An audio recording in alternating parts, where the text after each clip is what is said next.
and 1. Bring that arm all the way down. And now let's go to the other side. So again, the arm motion would be all the way up and over, bent in front of me, behind me, or maybe you're just keeping your hand down. So let's pick the version, but if you're taking it overhead, let the palm be facing the wall beside you as you take it up, so the palm is actually facing down as you're doing this. So I also want to say that any of this kind of stuff, like the walking on the like in your classrooms, you could utilize those kinds of things with the kids. Having them walk on their toes is wonderful for their balance. And continue for 4, 3, 2, and 1. Release your arms down. Now I want you to sit back in the chair. I want you to allow yourself these last few minutes to feel really grounded. When I say grounded in your chair, I want you to close your eyes. Don't worry about the camera. I want you to close your eyes and I want you to sit in the chair. Let your hands rest on something. And let's first focus on our breath. Maybe just allowing yourself to feel the coolness of the air as it enters into your nose and the warmth as you exhale out of your nose. And again, just taking it in and out.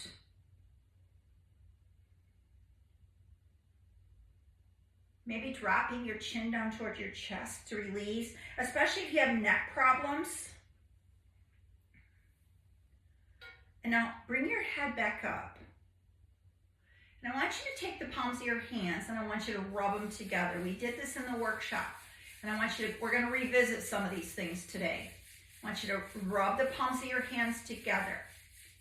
And this morning, I want you to place the palms of your hands on your neck to feel supported.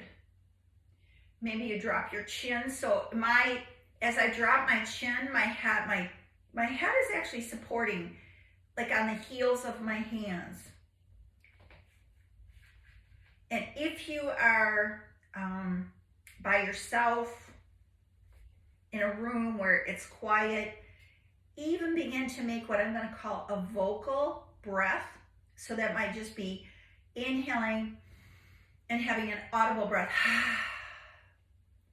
You might start to hum and just and the vibration of the humming is calming to your nervous system. Or here's some other things. Drinking water because you're swallowing is calming for your nervous system. Singing, if you're riding in the car or you're singing with the kids in the classroom, it's calming. Now release your hands back down beside you or let them rest on your shins. And as you let them rest on your shins, I really want you to allow yourself these last few minutes to think about some things that you're grateful for today. I am so grateful for each and every one of you allowing me into your space.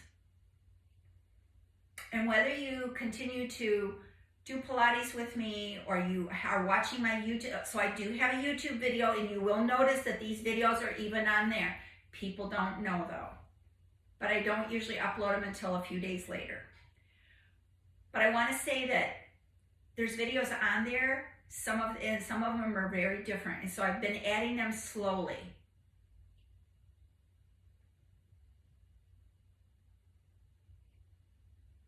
Now with your chin neutral, I want you to lift your eyes and your chin all the way up to the ceiling.